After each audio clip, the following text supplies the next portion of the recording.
Bien, cordial saludo para todos. Iniciamos entonces la semana número 5 y pues esta semana vamos a entonces a encontrarnos con algunos elementos nuevos de los cuales es importante conversar y reconocer entonces sobre su necesidad. El primero se refiere entonces al lenguaje humano. Es que los computadores son definitivamente una extensión de nuestro cerebro, o sea, nosotros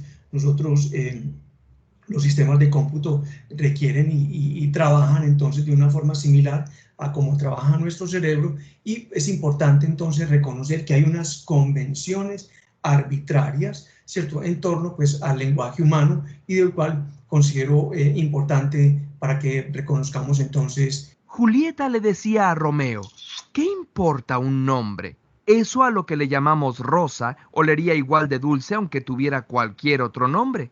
Cada idioma tiene una palabra distinta para cada cosa. Parece que la palabra no tiene nada que ver con el objeto, o sea que el signo es arbitrario, como decía Saussure. Si las palabras no dependen de las cosas, entonces, ¿quién inventó las palabras? La respuesta sencilla es: nadie lo sabe. Curiosamente.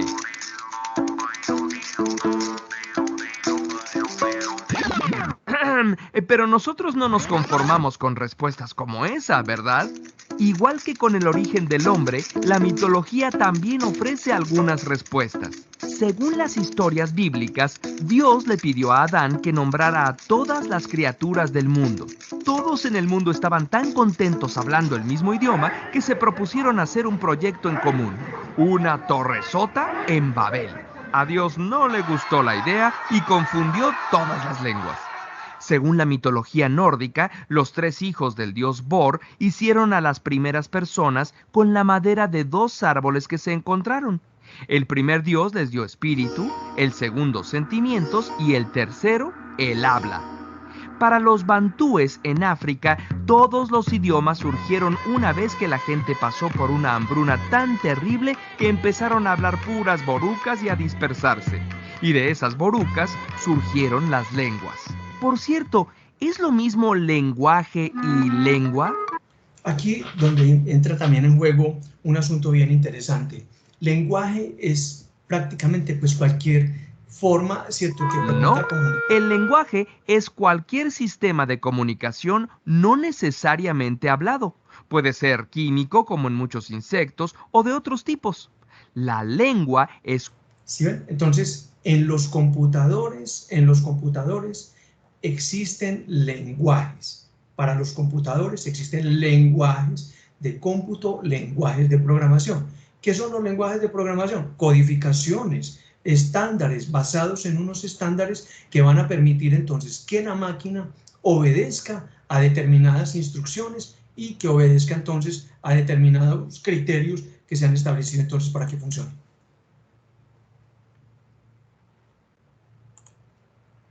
La hambruna tan... lenguaje es cualquier sistema de comunicación no necesariamente hablado. Puede ser químico, como en muchos insectos, o de otros tipos. La lengua es una forma de lenguaje humano con reglas y un vocabulario específicos. Cada lengua tiene su habla y, muchas veces, su escritura. De la escritura es un poco más sencillo encontrar el origen, porque sí queda un registro físico. Lo primero que escribieron los seres humanos no fueron sonidos, sino números. La verdadera escritura de palabras empezó en el año 3200 a.C. en Mesopotamia y fue la famosa escritura cuneiforme cuyos rasgos parecían pequeñas cuñas. Mira, esta es la cara de una vaca o buey, tal como la dibujaban los antiguos egipcios. Después, así escribían el mismo animal los fenicios, al que llamaban Alf, y los hebreos Aleph. Al parecer era más fácil dibujarlo de lado. Luego los griegos tomaron esa misma imagen, la rotaron un poco más y la llamaron Alfa. ¿Ya la reconociste? Además, ya no significaba buey, sino el sonido A. Cuando los romanos invadieron Grecia, tomaron el alfabeto de ellos y en latín la letra alfa se convirtió simplemente en A. y del latín pasó al español que hablamos nosotros. La escritura de todas las letras del abecedario tiene una historia interesante que se puede rastrear miles de años atrás. Pero, ¿y el habla cuándo empezó? Seguramente mucho tiempo antes. ¿Y cómo? Como no hay evidencia física, los lingüistas no se ponen de acuerdo y existen dos ideas principales. Unos dicen que, como en la historia de Babel, originalmente había una sola lengua madre, el idioma proto-sapiens, y conforme los pueblos se fueron dispersando, las lenguas se fueron diversificando. La otra idea propone que una vez que nos expandimos más allá de África, surgieron las primeras lenguas en África, Medio Oriente, Europa y Asia. Ay, pero ¿cómo surgió o surgieron esas lenguas madre? Perdón. Aquí exponemos tres de las teorías que nos parecen más interesantes. La gestual dice que la lengua surgió a partir de...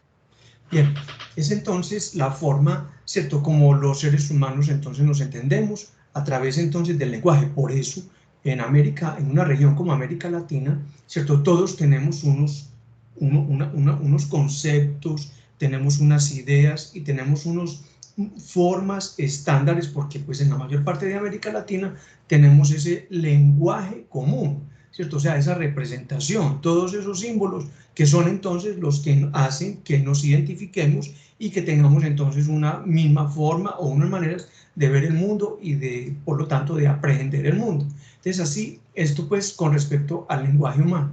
Pero ¿qué tal entonces si nos vamos, ¿cierto?, para el lenguaje de los computadores? El lenguaje de los computadores tiene unas particularidades. La primera es que los computadores no entienden, o sea, el único código que entienden es en sus circuitos que haya la presencia o la ausencia de un cierto pulso de corriente.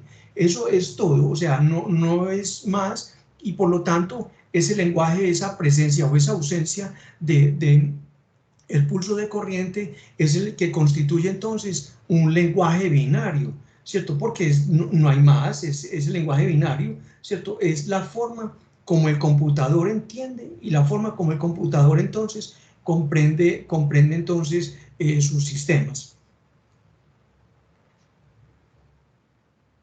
Y a propósito entonces de ese lenguaje binario o de ese lenguaje de máquina, vamos a mirar entonces este otro aporte. Hola, estimados estudiantes, muy buenos días. Vamos a hablar hoy del lenguaje de máquina. ¿Qué es el lenguaje de máquina? El lenguaje de máquina es el conjunto de datos que la parte física de la computadora, es decir, el hardware, es capaz de comprender e interpretar el código binario. Y estos códigos solamente son dos, los valores 0 y 1. Estos datos son intenciones de corriente eléctricas comprendidas entre 0 y 4 voltios respectivamente.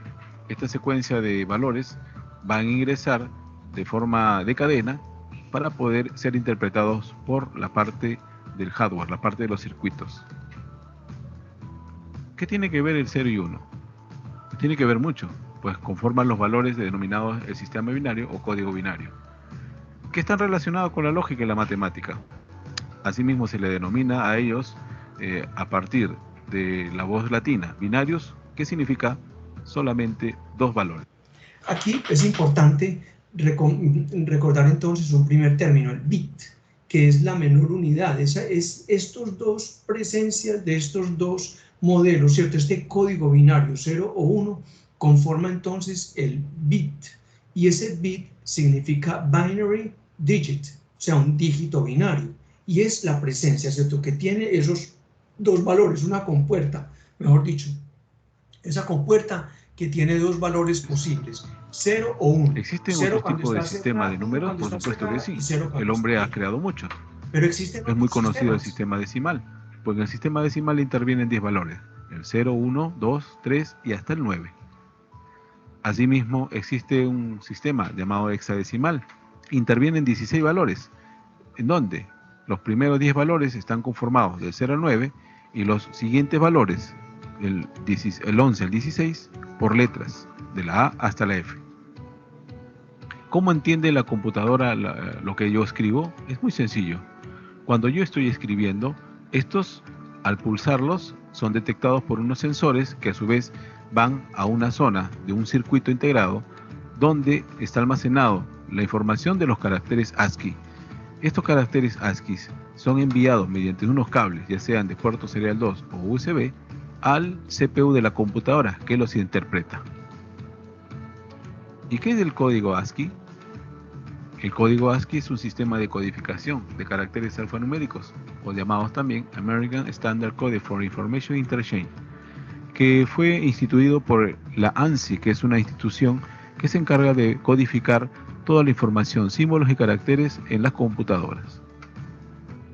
Esta es la tabla de códigos ASCII. Como se puede apreciar, para cada elemento, o símbolo, o número, tiene un código. Estos códigos son introducidos o programados en cada teclado y al ordenador para que los pueda decodificar. ¿Y cómo se forman los datos? Volvemos al tema de binario. En realidad, los datos, si hablamos de la computadora, se forman a partir de los denominados bits. En el sistema binario, el valor 0 y 1 se le denomina bit, que es la unidad básica de almacenamiento de datos. Para formar en realidad a partir un carácter o un dato importante, la unidad fundamental de datos en la computadora se le denomina el conjunto de 8 bits contiguos, o denominado bytes. Bien, aquí es importante entonces reconocer, listo, todos los sistemas trabajan sobre estos mismos fundamentos, o sea, son octetos de bits, o sea, 8 bits, y el conjunto, la mezcla, la interpolación entonces de todos estos van a conformar un byte. Y así vamos conformando entonces una letra, un número, un espacio, un carácter especial. Cada uno de ellos es un byte y cada uno de ellos está constituido entonces por 8 bits contiguos. Este octeto de bits, conformado por grupos de 8 bits, son los que van a permitir recién construir un carácter. Por ejemplo, un grupo de 8 bits, ¿ya?, también denominado byte, va recién a formar un carácter, una letra, un número, un símbolo o un color en la computadora. ¿Y cómo entiende la computadora este estándar ASCII? Pues bien, sabemos que en la tabla de ASCII la arroba tiene el valor 64. Para convertir este valor decimal a binario, utilizamos esta tabla. Esta tabla me va a permitir a mí convertir el valor en decimal a un valor de tipo binario. Lo que tenemos que hacer es multiplicar por la posición del binario. En este caso, el binario aquí lo vamos a encontrar en este valor porque la posición del número 64 está en la número 7. Estos valores, cuando no se encuentra la coincidencia o el total que va a formar el carácter, se van a sumar. Como consecuencia, el valor binario para el arroba es 0, 1, 0, 0, 0, 0, 0, 0 en la tabla ASCII. Otro ejemplo es la letra A mayúscula. Tiene el número 65. Como podemos ver en la tabla de conversión, para que podamos lograr el número 65, le vamos a colocar en esta tabla al valor 1, para que haya una coincidencia cercana al valor 65, y 1 de la unidad que nos falta para llegar a 65. 64 más 1 da 65. Como consecuencia, el valor binario para la letra A mayúscula es 01, 000, 001. Muy bien, ahora a poner en práctica nuestro trabajo. Nos vemos. Muy bien, entonces ahí tenemos más o menos una comprensión de lo que implica entonces el lenguaje binario o el lenguaje. Hola, estimados estudiantes, muy buenos días. Vamos a hablar hoy del lenguaje. Entonces, como decíamos, la base, y sobre él hemos trabajado durante mucho tiempo. Por ejemplo, con los primeros equipos que nos tocó pues programar era el lenguaje de máquina, y todo nos llegaba entonces en los sistemas de backup, de respaldo, nos llegaban entonces en codificación ASCII, ¿cierto? Este es un estándar, como lo mencionan entonces en el video, ¿cierto? Es un estándar de un comité de estándares, y allí entonces para cada carácter 256 caracteres. Para cada uno de ellos existía entonces una combinación de teclas en particular, y este pues era el resultado. Entonces, por ejemplo, si yo no conozco, no sé cómo escribir el arroba en un computador de escritorio sobre todo, y tengo dificultades o problemas para hacerlo, entonces si me conozco la tabla ASCII o la recuerdo, entonces yo simplemente oprimo la tecla, la combinación de teclas Alt y 64. Y con Alt 64 entonces yo obtengo el resultado que deseo. Así es como pues han trabajado los computadores y esto es la forma de codificarlo y de llevar entonces el sistema. Pero no todo ha sido este sistema, este lenguaje. También existió uno que se conocía como ABCDIC, ¿cierto? Desarrollado por IBM y tenía pues las mismas funciones. Entonces a uno llegaba, por ejemplo, le mandaban unos spool de impresión a la empresa para ser decodificados y leídos en el lenguaje de la máquina.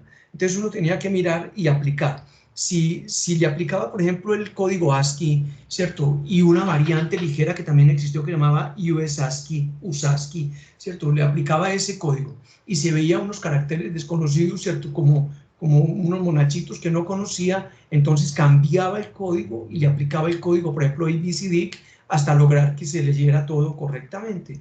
Entonces, los lenguajes de máquinas no han sido únicamente, ¿cierto? A partir del dígito binario se construye del juego, ¿cierto? De 8 caracteres binarios, ¿cierto? De esos octetos de binarios, yo construyo entonces un byte. Y luego la serie pues, de byte es cualquier símbolo que yo ya reconozco y a partir de él entonces se establecen los lenguajes de los computadores que pueden ser entonces lenguaje de máquina, entendido entonces como el ASCII, USASCII y ABCDIC. Estos pues fueron entonces los primeros y la forma pues como se trabajó y se trabajan. La mayoría de los computadores hoy en día, casi todos pues trabajan exactamente sobre esta misma base. A partir de ahí, del byte, es que se establece entonces el sistema de almacenamiento de las unidades, de los computadores y todo lo demás. En la primera unidad de memoria es entonces, ¿cierto?, el byte, que conforma entonces una serie, es una serie conformada por 8 bits. El bit realmente no cuenta, no es una unidad lógica como es el byte, ¿cierto? Es a partir del byte como establecemos entonces las tablas de conversión. Entonces una serie de 1024 bytes conforman un kilobyte, ¿cierto? Esto es interesante también, la convención, no hay ningún problema, no es una variación pues importante, la gente pues lo utiliza en términos de 1000, ese 1024 es porque es 2 a la 2 a la 2 a la 2, ¿cierto? 2 a la 16, entonces me da 1024, ¿cierto? Porque es sobre la base del dígito binario que trabaja, o sea, el lenguaje binario. Pero no está mal decir que son 1000 bytes, eso pues no es ningún problema, y a partir de allí empezamos entonces a constituir nuestro sistema. Después de una serie de 1024 kilobytes, entonces conforman un megabyte. Los primeros disquetes de 5 1/4 y de 3 1/2, por ejemplo, trabajaron sobre la base de los kilobytes, ¿cierto? No tenían pues mayor capacidad, un poquito se desarrollaron de almacenar más de 1024 kilobytes que equivaldría entonces a un megabyte. Y así sucesivamente vamos subiendo nuestra serie. 1024 megabytes conforman un gigabyte, que estos son pues los discos, ¿cierto? Que todos todavía conocemos, que todos tenemos en gran medida en nuestros computadores.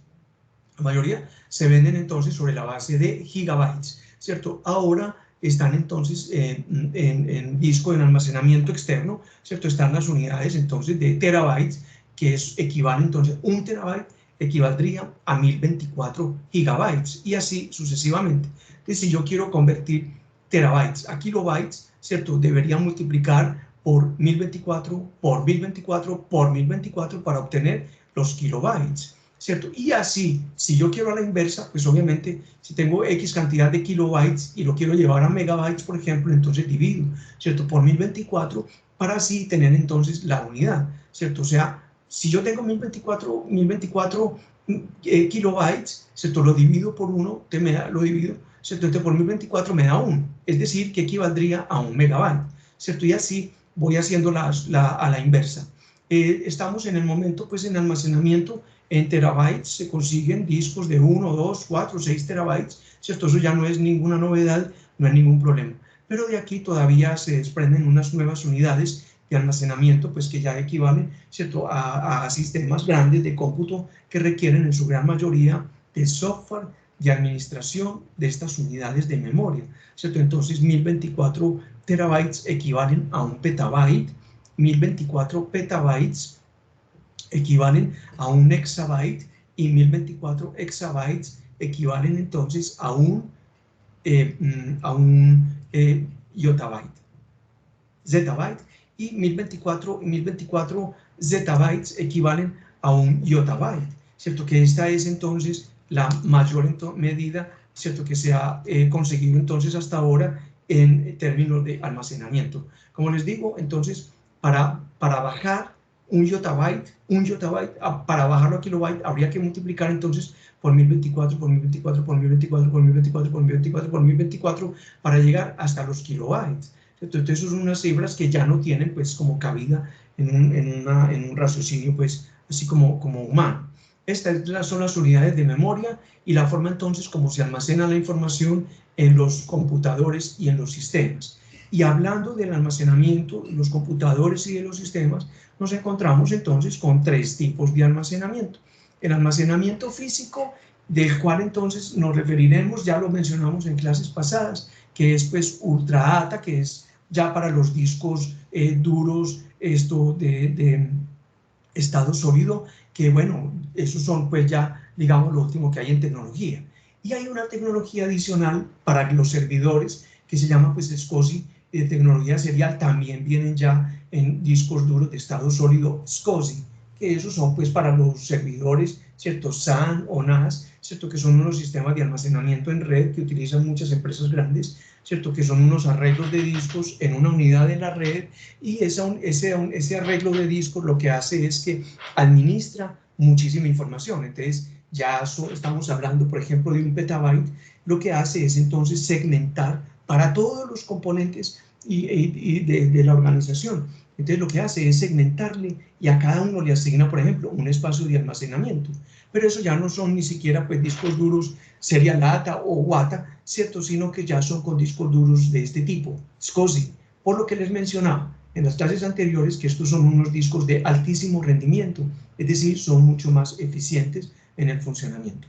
Y claro, obviamente pues son estos medios de almacenamiento físicos, pues ya en estos dos sistemas que manejamos, estas dos versiones últimas que estamos trabajando, entonces tenemos pues que son mucho más durables, ¿cierto?, porque ya no es un diseño no mecánico, no es esa cabecita ahí leyendo, sino que ya son unos circuitos que almacenan entonces la información y todo lo que se maneja. Son más veloces, muchísimo más veloces, y aquí es importante, en estos discos duros más veloces, obviamente pues los computadores más viejitos, obviamente que entonces vamos a tenerlos, digamos, como actualizados, como repotenciados sería la palabra, si le ponemos un disco duro de estado sólido. No todos los computadores lo aceptan, pero sí la gran mayoría de los computadores viejitos lo reciben, ¿cierto? Entonces son medios de almacenamiento físico, estamos hablando en estos dos en términos de terabytes y gigabytes, ¿cierto?, que es la unidad entonces que tenemos hasta el momento. Son más silenciosos, no está ese roce, son más livianos porque pues están basados, ¿cierto?, en esta tecnología flash. El peso sí es mucho menor, muchísimo más livianos, por lo tanto pues los computadores portátiles van a tender a ser cada vez pues de menor peso, menor temperatura, porque no está esa fricción, ¿cierto?, que requiere la alimentación del disco pues de estado normal, serial ATA, sino que esto pues aquí ya maneja mucho menor temperatura, por lo tanto es más fácil de disipar el calor. Y obviamente pues hay mucho menor consumo energético, ¿cierto?, con su carga que tenemos. Entonces, en los medios de almacenamiento, ¿cierto?, en los medios de almacenamiento tenemos entonces estas unidades de medida, nos encontramos entonces entre los gigabytes, los terabytes, y luego entonces ya en el almacenamiento. Esto es lo que hay en físico.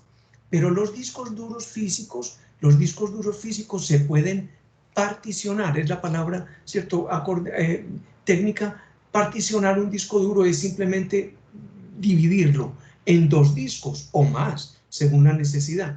Por ejemplo, para el sistema básico de Windows, ¿cierto?, uno tiene, por ejemplo, un disco duro base, ¿cierto?, 250 gigas. Entonces, el sistema utiliza X cantidad, ¿cierto? Y él reserva otras dos particiones, ¿cierto? Lógicas dentro del disco, o yo puedo dentro de ese disco hacer una partición para el sistema y otra partición, por ejemplo, para almacenar datos importantes. En este caso, este computador, por ejemplo, tiene dos discos duros, y de los dos discos duros yo puedo sacar tantas cuantas particiones en teoría necesitase para poder trabajar y operar con él. La idea no es particionarlo demasiado. Entonces, el disco duro, por ejemplo, está particionado, pero es porque lo requiere el sistema de instalación del sistema operativo Windows. Él divide el disco en unos disquitos internos, y el C, que es el sistema fundamental. Pero, por ejemplo, el disco número 1, que es un disco normal, sería lata de 1 terabyte, ¿cierto? Yo podría dividirlo entonces en dos discos lógicos, dos unidades lógicas. Si la unidad C, por ejemplo, es la del disco duro, podría entonces esas dos unidades lógicas llamarlas D y E, con ese propósito de guardar información en uno y o en otro, ¿cierto? Para tener ahí pues la información, digamos, segmentada y administrada pues de acuerdo con unos requerimientos determinados. Entonces, estos discos, entonces las particiones entonces pueden ser, los discos físicos pueden ser de una sola partición, ¿cierto? Y pueden existir también unidades lógicas. Yo particiono. Para ello entonces están las herramientas de Windows. En este caso se llama el administrador de discos, y el administrador de discos es el que me permite entonces hacer todas estas tareas. Obviamente no se puede pues operar